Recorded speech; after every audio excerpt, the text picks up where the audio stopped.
Direct selling में ना 3P होते हैं। एक जिसे पैशन कहते हैं, पर्पस कहते हैं और प्रॉफिट कहते हैं। आते हम सब प्रॉफिट के लिए हैं।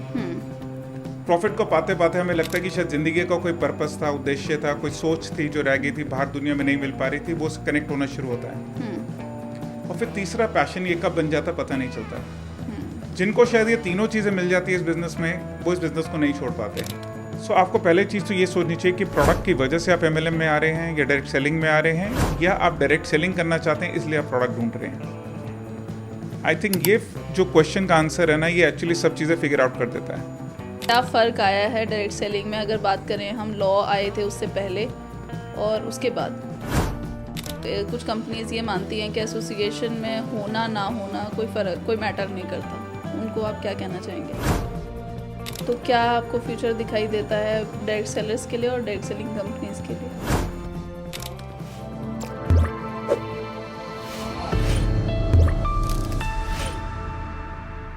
दोस्तों नमस्कार, आपका स्वागत है नेटवर्किंग के दीवाने में। और इस वीडियो को शुरू करने से पहले मैं आप सभी को रिक्वेस्ट करूंगी कि हमारे चैनल को सब्सक्राइब, शेयर और लाइक ज़रूर करें, क्योंकि ऐसा करने से हमें प्रोत्साहन मिलती है। हम और भी बेहतर गेस्ट आपके लिए लेकर आ पाते हैं। दोस्तों, आज जिस पॉडकास्ट के लिए हम तैयार हैं वो है कंप्लायंस को लेकर।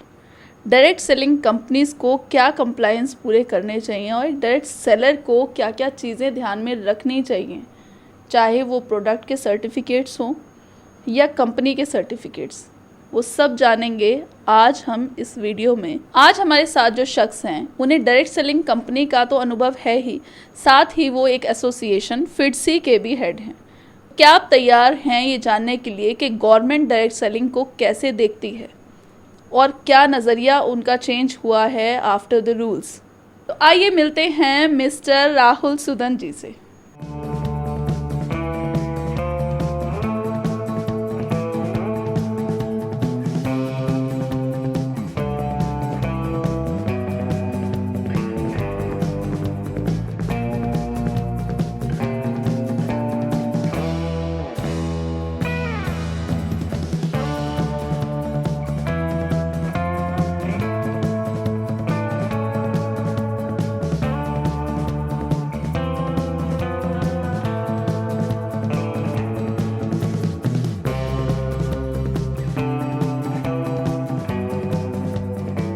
सर नमस्कार, आपका बहुत बहुत स्वागत है नेटवर्किंग के दीवाने में।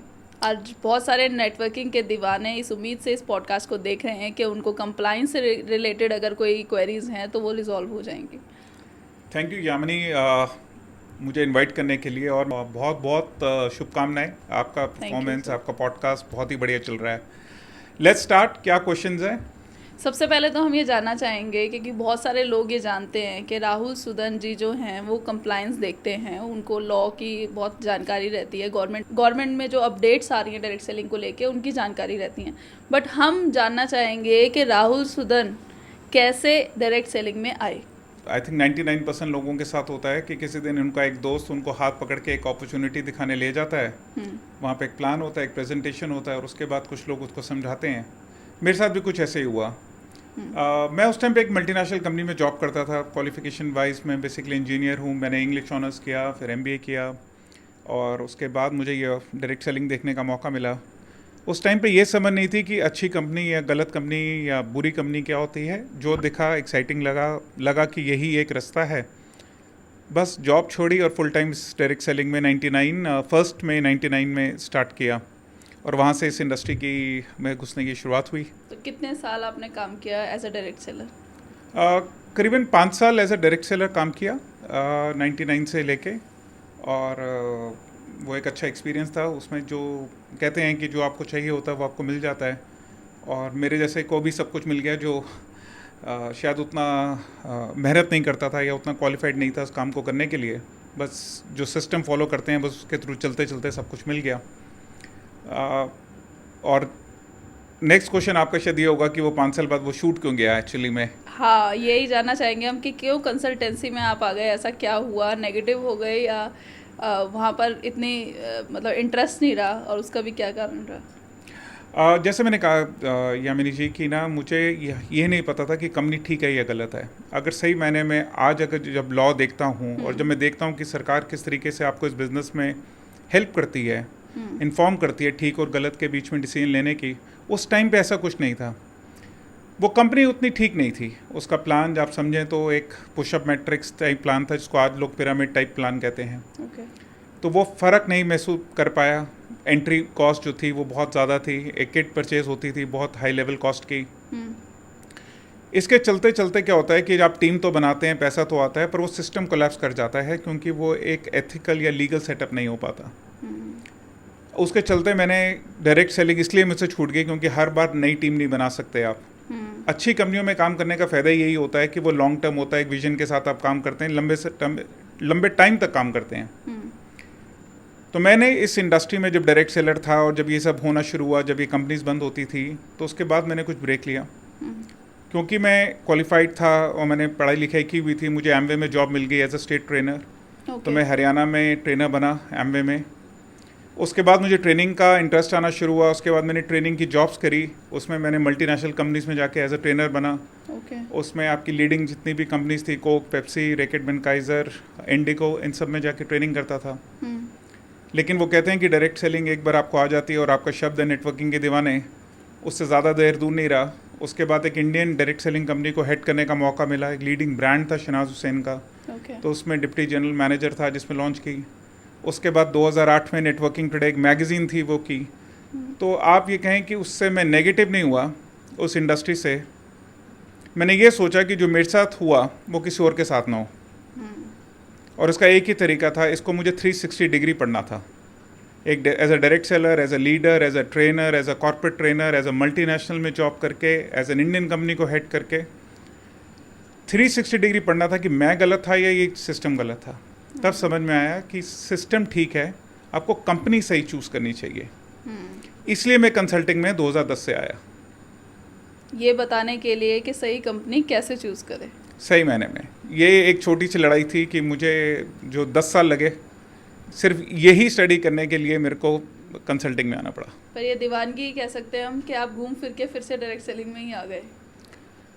हाँ, और कोई तो वर्ड मिलेगा नहीं इसको डिस्क्राइब करने, क्योंकि लॉजिकल तो है नहीं कि आप एक ही चीज़ जो आपको जिससे आपको फेलियर मिला होता है और आप उसी में स्टिक करते हैं, उस पर रिसर्च करते हैं, उसके सभी ऑप्शन को स्टडी करते हैं। तो दीवानगी के अलावा तो मुझे लगता नहीं कोई और शब्द होगा। मेरे को लगता है कि मैग्नेटिज्म है डायरेक्ट सेलिंग में जो आदमी को खींचता है। एक ग्लैमर है, उसके अंदर बहुत सारी चीज़ें ऐसी हैं, अट्रैक्शन है कि लोग खींचे चले आते हैं, और फिर उस चीज़ को कितना कायम रखते हैं वो तो उनकी स्किल्स ही है। इसको ऐसा समझते हैं कि मेरे को मानना था कि डायरेक्ट सेलिंग में ना 3P होते हैं। एक जिसे पैशन कहते हैं, पर्पस कहते हैं और प्रॉफिट कहते हैं। कुछ आते हम सब प्रॉफिट के लिए हैं। प्रॉफिट को पाते पाते हमें लगता है कि शायद ज़िंदगी का कोई पर्पस था, उद्देश्य था, कोई सोच थी जो रह गई थी, बाहर दुनिया में नहीं मिल पा रही थी, वो कनेक्ट होना शुरू होता है। और फिर तीसरा पैशन, ये कब बन जाता पता नहीं चलता। जिनको शायद ये तीनों चीज़ें मिल जाती है इस बिज़नेस में, वो इस बिज़नेस को नहीं छोड़ पाते। जिनको शायद पहला या दूसरा चीज़ मिलता होगा तो आपको लगता होगा कि हाँ, 10 साल बाद 20 साल बाद छोड़ सकते हैं। मुझे मेरी तीनों चीज़ें यहीं सॉल्व होती नज़र आ गई, इसलिए शायद ये बिज़नेस कभी छूट ही नहीं पाया। तो आपको कंसल्टेंसी में कितना टाइम हो गया? 2010 से शुरू किया था, 2024 हो गया, करीबन 14-15 साल हो गए हैं कंसल्टिंग करते हुए। और आपने बहुत अच्छा खासा एक्सपीरियंस ले लिया है, अच्छे खासे फेजेस देख लिए हैं डायरेक्ट सेलिंग में। हम कह सकते हैं कोविड से पहले या डायरेक्ट सेलिंग लॉज से पहले वाला फेज़ भी और बाद वाला फेज़ भी। तो ये मैं जानना चाहूँगी कि क्या फ़र्क आया है डायरेक्ट सेलिंग में, अगर बात करें हम लॉ आए थे उससे पहले और उसके बाद। देखिए, सबसे पहला फ़र्क तो मुझे तसल्ली पड़ी कि मैंने गलत डिसीजन नहीं चूज़ किया था, क्योंकि 99 में जब मैंने डायरेक्ट सेलिंग शुरू की तो मैंने अपने दोस्त से पूछा था कि ये इंडस्ट्री लीगल कब होने जा रही है, तो उसने कहा था कुछ ही दिनों में होने जा रही है। तो वो 99 का वेट जब 2016 में गाइडलाइंस आई तो 15 साल का वेट था आने में। फ़र्क था भरोसे का। जब एक 20-21 साल का 22 साल का लड़का जब अपने पेरेंट्स के पास जाता है और कहता है कि पापा मैंने ये बिज़नेस करना है, अब वो डायरेक्ट सेलिंग के, मल्टी लेवल मार्केटिंग के, नेटवर्क मार्केटिंग के, वो अपने पिताजी को समझा नहीं पाता और उसके पिताजी पूछते हैं चल तू, मुझे नहीं समझ में आ रहा तू क्या करता है, पर क्या तू इसको आगे लेके जा पाएगा, क्या ये तेरा करियर बन पाएगा, क्या तू इसके बाद नौकरी करेगा या इसके साथ तू बिजनेस करेगा। मुझे लगता है कि ये क्वेश्चन का आंसर सरकार के सपोर्ट देने के बाद ख़त्म हो गया। तो सबसे बड़ा फ़र्क ये आया कि आप किसी के घर पे किसी को तसल्ली दे सकते थे कि अब सरकार इसको सपोर्ट करती है, अब आप इस बिज़नेस में करियर बना सकते हैं, जो शायद आप 2016 से पहले नहीं दे सकते थे। 2016 में गाइडलाइंस आई, 16 स्टेट्स, एक यूनियन टेरिटरी ने उसको एक्सेप्ट किया, उसमें कुछ कमी थी, उसकी अमेंडमेंट्स हुई, बट एक दौर चला कॉन्फिडेंस बिल्डिंग का। कोविड आने के बाद आपका कंज्यूमर प्रोटेक्शन एक्ट आया, उसके बाद डायरेक्ट सेलिंग रूल्स आए, उसकी अमेंडमेंट आई। उसके साथ हर क्षेत्र में, हर स्टेट में कुछ ना कुछ हमारे बिजनेस को लेके लॉस बनते चले गए। आज ये कहना गलत नहीं होगा कि आज डायरेक्ट सेलिंग एक 100% लीगल बिजनेस है इंडिया में। इसके साथ स्टेट्स अपने लॉज बना रहे हैं जिसके साथ आपको काम करना है। और मेरा मानना ये है कि आज अगर कोई 20-21 साल का बच्चा अपने फादर के पास जाता है और कहता है कि डैडी मुझे इस इंडस्ट्री में जाना है, तो ये इंडस्ट्री हर इंडस्ट्री की तरह एक वो 3 नॉर्म पूरे करती है जो चाहिए होते हैं, जिसको कहते हैं गवर्नमेंट गाइडेंस और ग्रोथ। सरकार सपोर्ट कर रही है, आपको सिखाने वाले लोग हैं, और ये इंडस्ट्री ग्रो कर रही है। तो जैसे बाकी सब इंडस्ट्री है वैसे ही अब डायरेक्ट सेलिंग इंडस्ट्री है। राइट आपने स्टेट के लॉज की बात करी, तो हम जानना चाहेंगे कि स्टेट में भी ज़रूरी है आपके जो कंप्लायंस हैं पूरे करने डायरेक्ट सेलिंग कंपनी के लिए? एक बड़े सिंपल तरीके से समझते हैं कि जो हमारे लिसनर्स हैं कि अगर ये कंप्लायंस समझना चाहें, देखिए कंप्लायंस 2-3 तरीके से है। पहली compliance obviously direct selling rules 2021 की है, जो ये कहता है कि आपको consumer protection act, direct selling rules, e commerce rules, legal metrology और NCH, ये 5 चीज़ें पूरी करनी है। उसी में एक पॉइंट है जो कहता है कि स्टेट को अपनी मॉनिटरिंग मैकेनिज्म लेकर आना है कि वो डायरेक्ट सेलिंग का बिजनेस और डायरेक्ट सेलर्स को मॉनिटर कर सके। तो यहाँ पे क्योंकि ये कॉन्करेंट लिस्ट में आता था तो सेंटर ने अपना रोल पूरा कर दिया, अब उन्होंने स्टेट्स को कह दिया है। तो जो वेबसाइट मॉनिटरिंग का काम है वो कई बार CCPA भी कर लेता है, जो सेंट्रल कंज्यूमर प्रोटेक्शन अथॉरिटी है, और बाकी स्टेट्स अपनी खुद की कमेटीज़ बना रहे हैं। वहाँ पे सब्जेक्ट मैटर एक्सपर्टीज़ भी आ रहा है, एक मॉनिटरिंग कमेटी है 5-6 लोगों की। वो एक्चुअली चाहते हैं कि कंपनी वाले वहाँ पे आएँ, अपने आप को कंप्लाई करें, अपने डॉक्यूमेंट्स दें, और उसी तहत ये प्रोसेस चले। 5 स्टेट्स ने कर दिया है, तमिलनाडु ने, आंध्र प्रदेश ने, वेस्ट बंगाल, गोवा, मेघालय ने, और आई थिंक काफ़ी सारी स्टेट्स हैं जो इन प्रोसेस हैं इस रूल्स को इम्प्लीमेंट करने के लिए। पर क्या ये कॉम्प्लेक्स नहीं हो जाएगा कंपनीज के लिए कि हर स्टेट में भी जहाँ पर वो काम कर रही है वहाँ पर भी कंप्लायंस और सेंट्रल लेवल पे भी? आप बिल्कुल ठीक कह रहे हैं यामिनी। मेरा तो मानना यह था कि जैसे 1 नेशन 1 टैक्स है, तो एक्चुअली में तो एक विंडो होनी चाहिए जहाँ के कहो जी मेरे ये पत्री है, मैं डायरेक्ट सेलिंग करना चाहता हूँ। अल्टीमेटली बिजनेसमैन बिजनेस करेगा, डायरेक्ट सेलर को सपोर्ट करेगा, या इन कंप्लायंस के चक्कर में पड़ा रहेगा। सही बात है। तो मेरा लगता है, मेरा ये पर्सनल मानना भी है, और ये सबकी कोशिश भी होनी चाहिए कि आने वाले टाइम में 1 साल 2 साल जब भी हो, एक ऐसा प्रोसेस हो, एक सिंगल विंडो क्लियरेंस हो, जिसके अंदर हमारे प्रोडक्ट के, हमारे प्लान के, हमारे ग्रीवियांस के, हमारे रिफंड पॉलिसी का सिंगल विंडो क्लियरेंस होना चाहिए। इतना टाइम कंज्यूमिंग प्रोसेस और हर स्टेट में जाके करना आज बहुत हेक्टिक है। हो सकता है आने वाले टाइम में सिंप्लीफाई हो जाए ऑनलाइन पोर्टल के लिए, बट यस ये कॉम्प्लेक्स है कंपनी वालों के लिए। और कुछ कंपनीज ये मानती भी हैं कि एसोसिएशन के, क्योंकि आप एक एसोसिएशन हेड कर रहे हैं, तो कुछ कंपनीज ये मानती हैं कि एसोसिएशन में होना ना होना कोई फ़र्क, कोई मैटर नहीं करता। उनको आप क्या कहना चाहेंगे? देखिए वो अपने ओपिनियन के इंटाइटल्ड हैं। असल में देखिए एसोसिएशन होता क्या है, कुछ लोगों का ग्रुप है, यानी कुछ लोगों के कुछ कॉमन विचार मिले और उन्होंने एक पर्पस बनाया कि यार हमें एक X या Y एक हमारा टारगेट है जो अचीव करना है। अब वो एसोसिएशन का टारगेट आपका एजुकेशन हो सकता है, कुछ का ट्रेनिंग सिस्टम हो सकता है, कुछ का लॉ मेकिंग हो सकता है, कुछ का अपना प्रोसेसेस हो सकते हैं, हो सकता है कुछ का प्रोडक्ट क्लियरेंसेस मोटिव हो। तो अगर वो चाहते हैं कि वो एसोसिएशन में आके टाइम दे सकें और उसको सपोर्ट कर सकें और कुछ वैल्यू ऐड कर सकें, तो उनको ज़रूर आना चाहिए। ये क्वेश्चन सिर्फ अपने लिए नहीं है, ये क्वेश्चन एक इंडस्ट्री के लिए भी होता है। अगर उनको लगता है कि नहीं, उनके पास टाइम नहीं है और वो इनपुट नहीं कर सकते, एज ऑफ नाउ उनके पास रिसोर्सेज नहीं है, तो मुझे लगता है उनकी पहली प्रायोरिटी उनके डायरेक्ट सेलर्स होने चाहिए। तो अगर वो नहीं आते कोई बात नहीं है, मोस्ट वेलकम। कुछ लोग काम कर रहे हैं, और देखिए जब अच्छा होगा तो सबके लिए हो जाएगा। बिल्कुल, अपना कंट्रीब्यूशन देना ना देना उनके हाथ में है। हाँ, देखिए प्रायोरिटी तो ये है कि अगर आप अपनी कंपनी अच्छे से चला रहे हैं तो सही मायने में आपको किसी की ज़रूरत नहीं है। अगर आप 100% लीगल हैं और आप 110% एथिकल हैं, तो सही मायने में एक्चुअल में तो लोगों को आपको फॉलो करना चाहिए।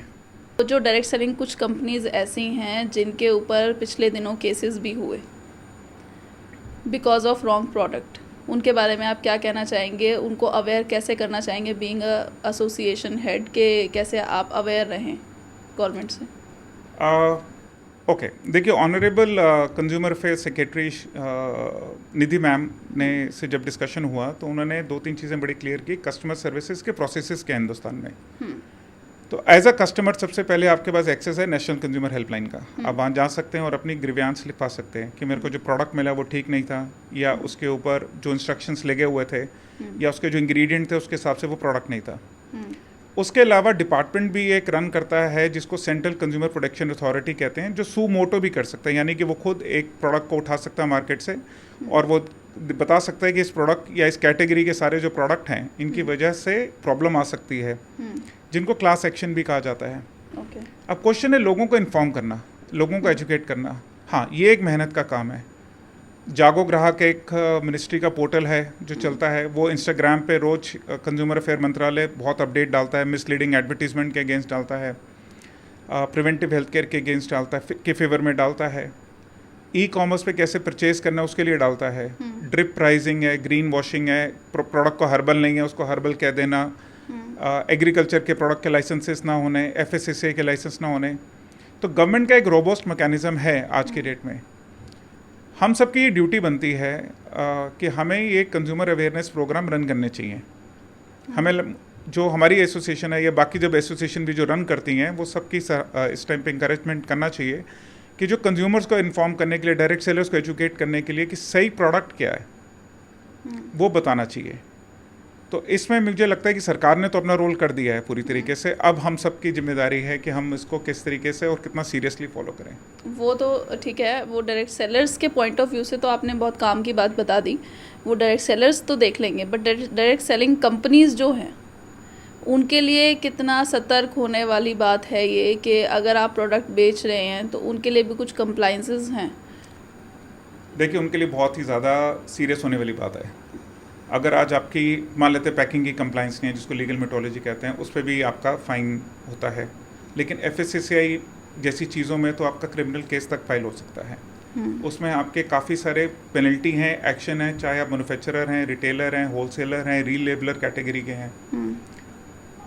अल्टीमेटली कोई एक चीज़ इंसान के अंदर जा रही है, FSSAI आयुष के प्रोडक्ट में या कॉस्मेटिक में आपने गलत केमिकल लगा दिए हैं, तो गवर्नमेंट ने आपको हर तरीके से प्रोटेक्ट किया है। अब क्वेश्चन है सिर्फ गवर्नमेंट तक पहुंचने का। हाँ, अब डायरेक्ट सेलिंग कंपनीज को ये कैसे ध्यान रखना है, आई थिंक उनको ये करना चाहिए, एक गवर्नमेंट से डायरेक्टली बात करें कि क्या बेस्ट पॉसिबल चीज़ें हैं हो सकती हैं, और वो या एसोसिएशन के टच में भी आ सकते हैं ये जानने के लिए कि क्या बेस्ट प्रैक्टिसेस हैं मैन्युफैक्चरिंग के लिए।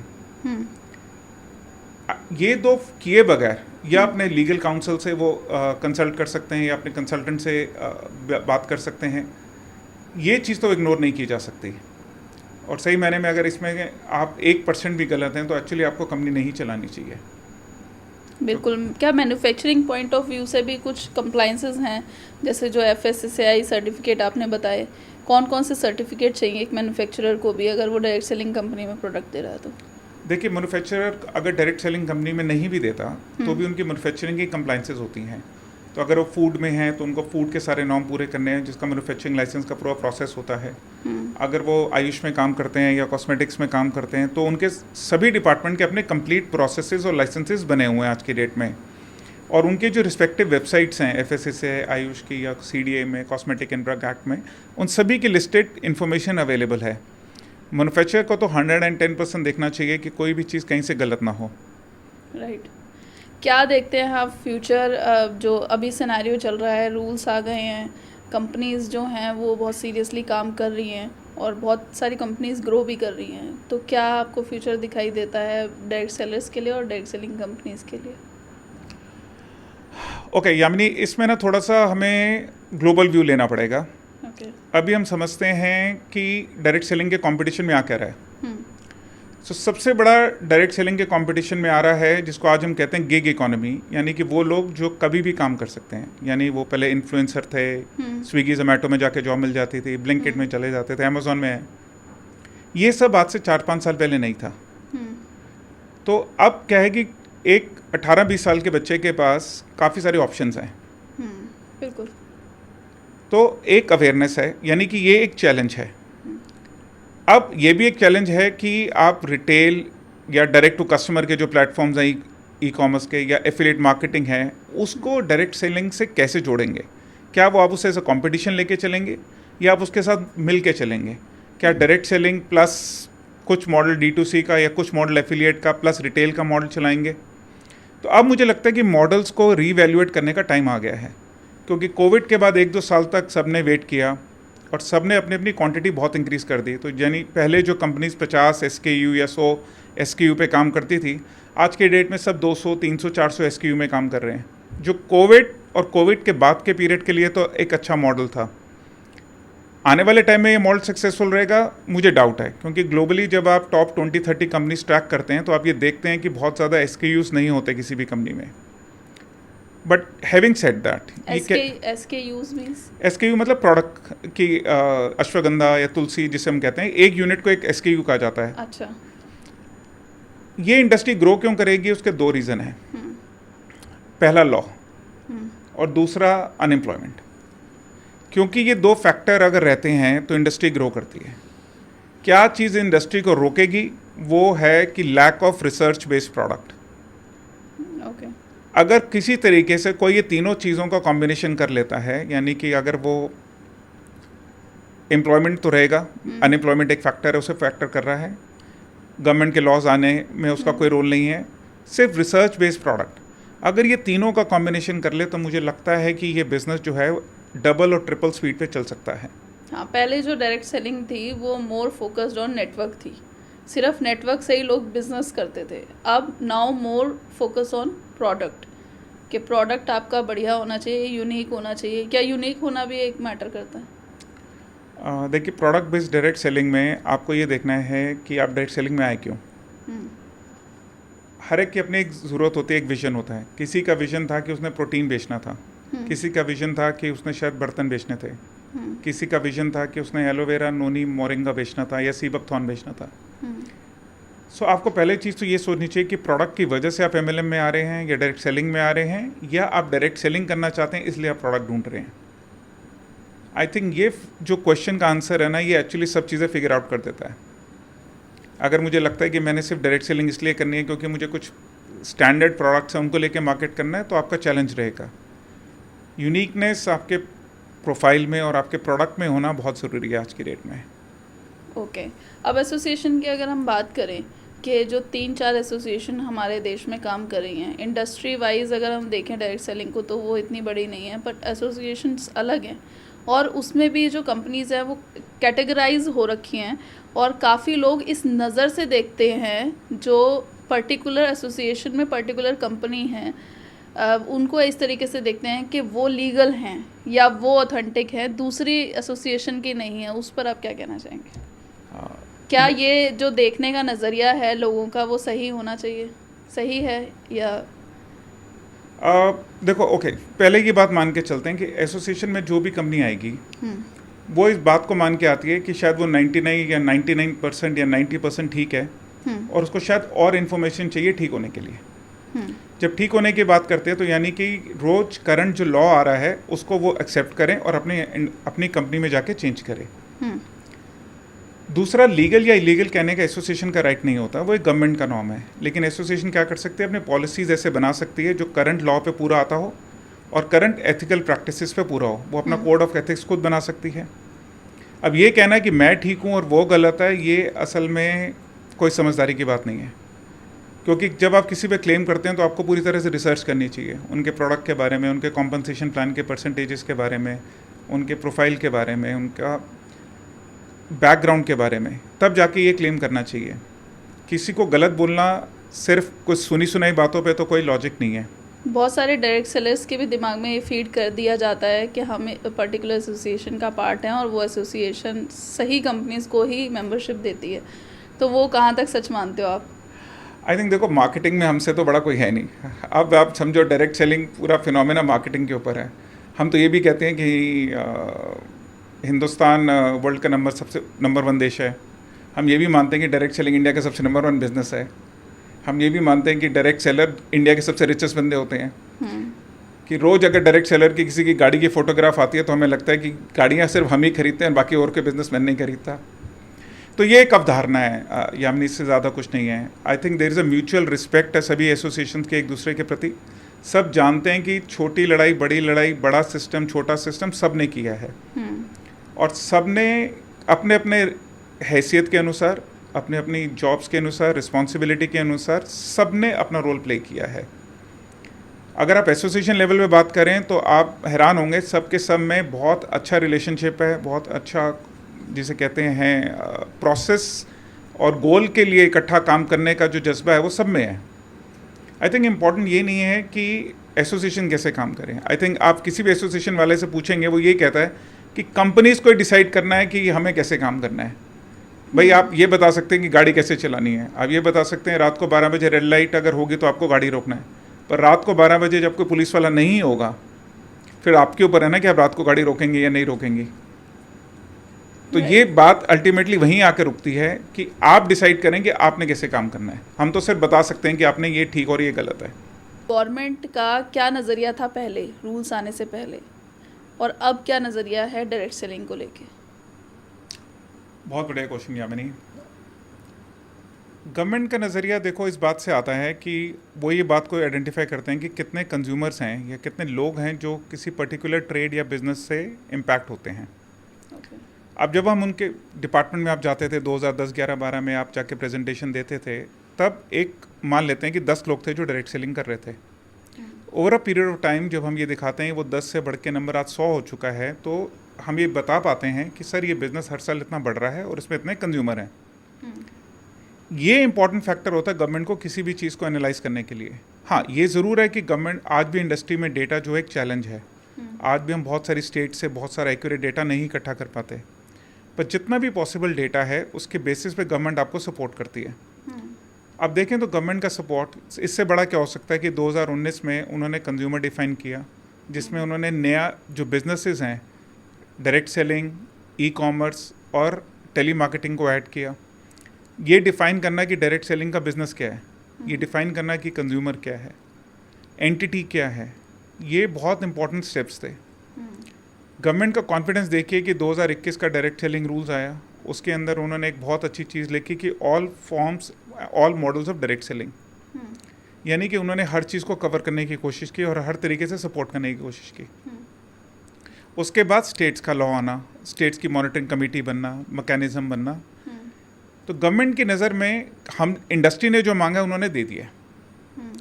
अब क्वेश्चन है कि गवर्नमेंट से हमें और चाहिए क्या, तो हमें ही और आगे बढ़ के मांगना पड़ेगा। तो सबसे पहला काम हमें क्या करना है, अपनी परसेप्शन इम्प्रूव करनी है, कंसोलिडेशन करना है इंडस्ट्री का। एथिक वाली जो कंपनियां हैं जो एथिक्स में काम कर रही हैं उनको इंकरेज करना पड़ेगा। एसोसिएशंस के अंदर और रिस्पॉन्सिबिलिटी लेकर आनी पड़ेगी। तो मुझे लगता है कि आप ये सब काम करते हैं तो गवर्नमेंट आपको और सपोर्ट करेगी। हाँ, बिजनेस वाइज बहुत ज़्यादा टर्नओवर नहीं है, लेकिन वो ये भी जानते हैं गवर्नमेंट की हम बहुत सारी फैमिलीज़ को एम्पावर करते हैं। एक रफ आइडिया है कि करीबन 1 करोड़ 10 से 1 करोड़ 20 लाख डायरेक्ट सेलर्स और इंटू 5 करें तो करीबन 5-6 करोड़ फैमिलीज़ हैं जो ये काम कर रही हैं आज की डेट में। तो यानी कि ग्रोइंग बिजनेस तो है ही है, ग्रोइंग फैमिली में कॉन्फिडेंस भी है, प्लस आप एक ऐसा बेनिफिट कर रहे हैं कि आप जब लोगों को सिखाते हैं तो एक्चुअल में स्किल इन्हांसमेंट कर रहे हैं आप। अगर मैं डेटा की बात करूं तो अगर आप गवर्नमेंट की स्किल डेवलपमेंट की पॉलिसीज़ देखें तो असल में डायरेक्ट सेलिंग उसको सपोर्ट करता है। बट हैविंग सेड दैट, अभी बहुत कुछ करना बाकी है हमारे लेवल पे। To answer your question, government support करने को तैयार है, आप अपने आप को करने को तैयार हैं कि नहीं, ये क्वेश्चन है अब। तो क्या क्या करना पड़ेगा एक डायरेक्ट सेलिंग कंपनी को और एक डायरेक्ट सेलर को in order to grow and bloom? Direct selling companies को देखो, अब तो उनके पास एक बहुत अच्छा डॉक्यूमेंट है, उनके पास कंज्यूमर प्रोटेक्शन एक्ट है और डायरेक्ट सेलिंग रूल 2021 है। उसमें सब कुछ क्लियर है, आपको किसी से पूछने की ज़रूरत नहीं है, किसी से मिलने की ज़रूरत नहीं है, उसमें जो लिखा है आपने फॉलो करना है। उसके बाद आपके पास जो प्रोडक्ट हैं उसके लाइसेंसेस, उसके क्लेम, उसके मिसलीडिंग एडवर्टीजमेंट ना हो, उसके अंदर सेलिब्रिटी किस या लीडरशिप के जो क्लेम्स आ जाते हैं जब आप सोशल मीडिया पे लिख देते हैं कि मैंने ये प्रोडक्ट यूज़ किया और मुझे ये आया, बिना कोई टेस्ट रिपोर्ट के या बिना किसी क्लिनिकल टेस्ट एविडेंस के आप कुछ क्लेम कर देते हैं, ये सब ना करें। तो लॉ बिल्कुल क्लियर है। तो यानी कंपनीज को और कुछ नहीं करना, सिर्फ 2 चीज़ों को फॉलो करना है, डायरेक्ट सेलिंग रूल्स और consumer protection act. Direct seller को क्या करना है, डायरेक्ट सेलर को ये ध्यान रखना है कि ये जो कॉन्ट्रैक्ट होता है between company and direct seller वो प्रिंसिपल टू प्रिंसिपल बेसिस होता है। इसका मतलब ये है कि आपकी उतनी ही जिम्मेदारी है कंपनी के ऊपर अगर कुछ गलत होता है तो। ओके। अगर आप ये सोचते हैं कि आप सिर्फ एक इंडिपेंडेंट रिप्रेजेंटेटिव हैं और आप कुछ गलत करते हैं और उसका आपको कंपनी से कोई लेना देना नहीं है और आप यहाँ से करके कुछ और कर सकते हैं, तो ये सब गलत है आज की डेट में।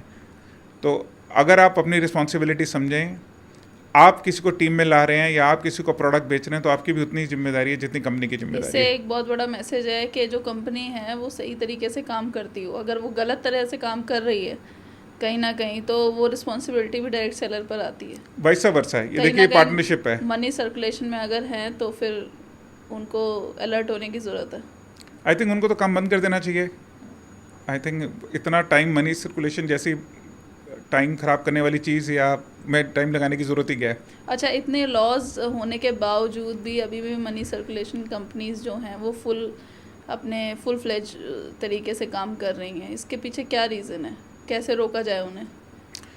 अगेन लेट्स लुक एट कि गवर्नमेंट कैसे सपोर्ट करती है। देखिए गवर्नमेंट ने NCH है, आप वहाँ पे कंप्लेन करते हैं, वहाँ पे लोकल अथॉरिटीज़ हैं जहाँ पे आपको बताना होता है।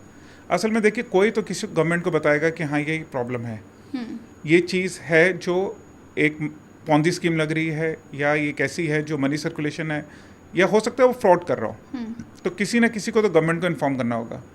और मेरा मानना ये है कि ये ऐसी कोई भी चीज़ गवर्नमेंट में गई है तो उन्होंने इस पर एक्शन लिया है। पिछले 4 साल से काफ़ी एग्जाम्पल हैं इस चीज़ के। प्रॉब्लम तब ज़्यादा आ रही है जब ये लोग इंडिया में ऑफिस नहीं रखते, सिर्फ इंटरनेशनली काम करते हैं और यहाँ पे सिर्फ वेबसाइट्स के थ्रू इस तरीके का काम फैलाया जाता है। ऐसी चीज़ें पकड़ना थोड़ा और मुश्किल हो जाती है।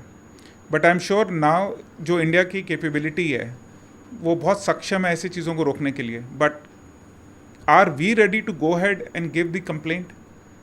क्या हम उसको बताने को तैयार हैं, ये क्वेश्चन है। जहाँ तक बात है कि ये आता रहेगा, देखिए अल्टीमेटली अच्छा और बुराई दोनों साथ साथ ही चलती हैं। कुछ ना कुछ लोगों को हमेशा लगता है कि वो सिस्टम को फ्रॉड करके या देश के साथ धोखा दे के पैसे कमा सकते हैं। सर, एसोसिएशन के अलावा एक बहुत अच्छा इनिशिएटिव आपने लिया हुआ है डायरेक्ट सेलिंग के लिए, एक मैगज़ीन जो आप चलाते हैं डायरेक्ट सेलिंग टुडे के नाम से, और वो बहुत ही काबिल तारीफ़ एफर्ट है आपका। तो उस पर आप कुछ कहना चाहेंगे, किस तरीके की अवेयरनेस आप उसके मैगज़ीन के थ्रू दे रहे हैं? बेसिकली क्या था, 2016 में जब गाइडलाइंस आई तो उसके टाइम पे हमें लगा कि अब सरकार ने अपना काम तो कर दिया है। मुझे जो सबसे बड़ी प्रॉब्लम नज़र आती थी अपनी इंडस्ट्री में सिर्फ यही आती थी कि इस इंडस्ट्री की जो परसेप्शन है वो लोगों को समझ नहीं आ रहा। तो मुझे लगता था कि यार दुनिया में सब 9 से 5 काम करते हैं और हम डायरेक्ट सेलिंग करते हैं, तो इसमें हम गलत क्या करते हैं। फिर ये समझ में आया कि एक्चुअली में हमने परसेप्शन इम्प्रूव करने के लिए कभी कुछ काम ही नहीं किया। तो सबसे पहले हमने क्या किया, 26 अक्टूबर को इंडियन डायरेक्ट सेलिंग डे घोषित किया। ये एक वो दिन है जिस दिन गाइडलाइंस नोटिफाइड हुई थी, तो उस दिन सब डायरेक्ट सेलर्स इकट्ठे होते हैं। ये किया क्यों गया? सिर्फ परसेप्शन के लिए। उसके बाद नेक्स्ट स्टेप किया गया डायरेक्ट सेलिंग कॉन्क्लेव। ये एक इवेंट प्लेटफॉर्म है जिसके अंदर हम लीगल और कंप्लायंस की ट्रेनिंग देते हैं। ये ऑनलाइन भी होता है, ऑफलाइन भी होता है। इनके अंदर जो भी इनकम टैक्स, TDS में जो भी चेंजेस आते हैं, रूल्स में जो चेंजेस आते हैं, उसके ऊपर डिस्कशन होती है। This is for direct sellers? सिर्फ डायरेक्ट सेलर्स और डायरेक्ट सेलर्स या direct selling companies, I mean वो चेंज होता रहता है टॉपिक। अच्छा। तीसरी चीज़ थी मैगजीन। अब वो मैगजीन की क्यों गई? क्योंकि देखो उन दिनों ये पॉडकास्ट होते नहीं थे, और तो ठीक चीज़ ठीक बताना बड़ा मुश्किल हो रहा था। हमारा जो कंटेंट गूगल पे अवेलेबल होता था, या तो वो आसमान की ओर था या वो सीधा पताल की ओर था। मतलब नॉर्मल चीज़ नॉर्मल तरीके से नहीं लिखी हुई थी। तो मुझे भी लगता था कि जब गवर्नमेंट डिपार्टमेंट इसको पढ़ता होगा या हमारे बारे में रिसर्च करता होगा, तो उनको एक्चुअल में कंटेंट मिलता क्या होगा। या तो किसी ने गाड़ी ली या किसी की गाड़ी चली गई, इसके अलावा बीच में कोई नॉर्मल चीज़ आती नहीं थी, इसलिए मैगजीन लिखी गई। बट उन दिनों जब मैगजीन गई तो मेरे बहुत सारे दोस्तों ने मुझे कहा कि आप प्रिंट में क्यों जा रहे हो, क्योंकि वो एक टाइम आ चुका था, सब चीज़ें ऑनलाइन हो रही थी, डिजिटल हो रही थी। तब हमारे एक बड़े मित्र ने कहा कि देखो हिंदुस्तान में ना आज भी लिखे को भगवान कहते हैं। वो कहते हैं शास्त्रों में लिखा है, अखबारों में पढ़ा है। लेकिन on the lighter side actually ये इसलिए किया गया क्योंकि गवर्नमेंट ऑफिसर्स के टेबल तक जब वो फाइल जाएगी या वो मैगजीन जाएगी तो उनको लगेगा कि ये इंडस्ट्री भी रिसर्च करती है, ये इंडस्ट्री में भी लोग हैं और ये भी काम करते हैं। इसलिए वो एक B2B मैगजीन की तरीके से बनाई गई। उसके अंदर जो कंटेंट रखा गया वो रिसर्च बेस्ड कंटेंट रखा गया, इसलिए वो मैगजीन करी गई। अब वो मैगज़ीन आज करीबन 5-6 साल हो गए इस मैगज़ीन को चलाते हुए, 24-25 एडिशन आ चुके हैं, और अब उसका एक ऑनलाइन एडिशन भी जाता है। और सिर्फ कोशिश यही है कि किसी भी तरीके से इंडस्ट्री की जो परसेप्शन है वो थोड़ी सी बेहतर बनाई जा सके और उसमें हम जो रोल है वो प्ले कर सकें, बस इतना ही आइडिया था उसके भी। बेहतरीन एफर्ट हैं, आपको इस चीज़ के लिए बहुत बहुत बधाई। और वो बहुत ही ज़बरदस्त चेंज लेके आए डायरेक्ट सेलिंग इंडस्ट्री में, ये हमारी आशा है। हाल फिलहाल में जो एडसाई और फिटसी ने मिलके एक प्रोग्राम किया तेलंगाना में डायरेक्ट सेलिंग कंपनीज़ के लिए, तो उसके बारे में आप बताइए सर। यामिनी, आई थिंक ये बहुत बड़ा एक मेजर अचीवमेंट था। एडसाई एसोसिएशन ने इसमें लीड ली थी और उन्होंने ये स्टेप आगे लेके गए थे तेलंगाना में डिस्कशन का, प्लेटफॉर्म का, और फिटसी ने उनके साथ कोलैबोरेट किया था। इस इवेंट में जो हमारे प्रिंसिपल गेस्ट थे, चीफ गेस्ट थे और गेस्ट ऑफ ऑनर्स थे, श्री जयेश रंजन जी जो एडिशनल चीफ सेक्रेटरी हैं और वो कॉमर्स एंड इंडस्ट्री डिपार्टमेंट के भी हेड वही हैं, और साथ में चौहान सर थे। एंड श्री चौहान साहब जो हैं प्रिंसिपल सेक्रेटरी हैं फूड एंड सिविल सप्लाईज के, कंज्यूमर अफेयर के। ये एक अवेयरनेस सेशन की तरह किया गया था जिसके अंदर गवर्नमेंट ने स्टेक होल्डर्स के साथ डिस्कशन करना था और एक वे फॉरवर्ड चूज़ करना था कि किस तरीके से डायरेक्ट सेलिंग कंपनी तेलंगाना में और उनकी इकोनॉमी में हेल्प कर सके। आज की डेट में जो तेलंगाना को सपोर्ट करने में जो इकोनॉमिक फैक्टर्स हैं, किस तरीके डायरेक्ट सेलिंग एक रोल प्ले कर सकता है। और मुझे बताते हुए बड़ी खुशी है कि दोनों ऑफिसर्स ने, हमारे ऑनरेबल चीफ गेस्ट ने और गेस्ट ऑफ ऑनर सर ने, इस इंडस्ट्री को आगे लेके जाने के लिए जो कॉन्क्रीट बातें की वो बहुत ही इम्प्रेसिव थी। इनफैक्ट उनकी एक डिक्लेरेशन कि हम 2 हफ्ते में आपको वर्किंग रूल्स दे देंगे कि जिससे आप तेलंगाना गवर्नमेंट स्टेट में काम कैसे करेंगे, वो बहुत ही इंकरेजिंग था। और उनके स्टेटमेंट देने के बाद काफ़ी सारे डायरेक्ट सेलर्स और डायरेक्ट सेलिंग एंटिटीज़ ने इंक्वायर किया और वो काफ़ी एक्साइटेड हैं। तो हम सभी आप भी और हम सब जितने भी लोग हैं वेट कर रहे हैं कि जिस दिन वो तेलंगाना गवर्नमेंट उस रूल्स को या मॉनिटरिंग मैकेनिज़्म को नोटिफाई करती है, और उसके बाद जो डायरेक्ट सेलिंग हिंदुस्तान के बाकी सब स्टेट्स में की जा रही है, फिर हम तेलंगाना में भी करेंगे। बिल्कुल, हम आशा करते हैं बहुत अच्छे से तेलंगाना में भी डायरेक्ट सेलिंग फ्लरिश हो, और आपके एफर्ट्स जो हैं वो नोटिसेबल हैं और बहुत अप्रिशिएबल हैं। थैंक यू सर, हमारे शो पर आने के लिए, डायरेक्ट सेलिंग के दीवानों को इतना सारा ज्ञान देने के लिए, कंप्लायंस के बारे में बताने के लिए, वो ज़रूरी बातें बताने के लिए जो ज़रूरी हैं डायरेक्ट सेलिंग कंपनीज़ में एग्जिस्ट करने के लिए। थैंक यू यामिनी, बहुत मज़ा आया आपसे बात करके। और मुझे ये लगता है ये जो प्रोग्राम है और ये जो टाइटल है नेटवर्किंग के दीवाने जो आपने चूज़ किया है, इसका फ्यूचर बहुत ब्राइट है। And wishing your entire team and the crew and everyone all the best. Okay, thank you so much, Yamini. Take care. Thank you. तो आज आपने जाना कि डायरेक्ट सेलिंग कंपनी का किन कंपनियों से और कंपटीशन हो सकता है, हमारी इंडस्ट्री किस तरह से ग्रो होगी अगर आप ये बातें ध्यान में रखें तो, और गवर्नमेंट किस तरीके से हमारे इंडस्ट्री को और सीरियसली लेगी और कड़े सख्त नियम बनाएगी ताकि हम डायरेक्ट सेलिंग और फ्रॉड कंपनीज़ में डिफरेंशिएट कर पाएँ।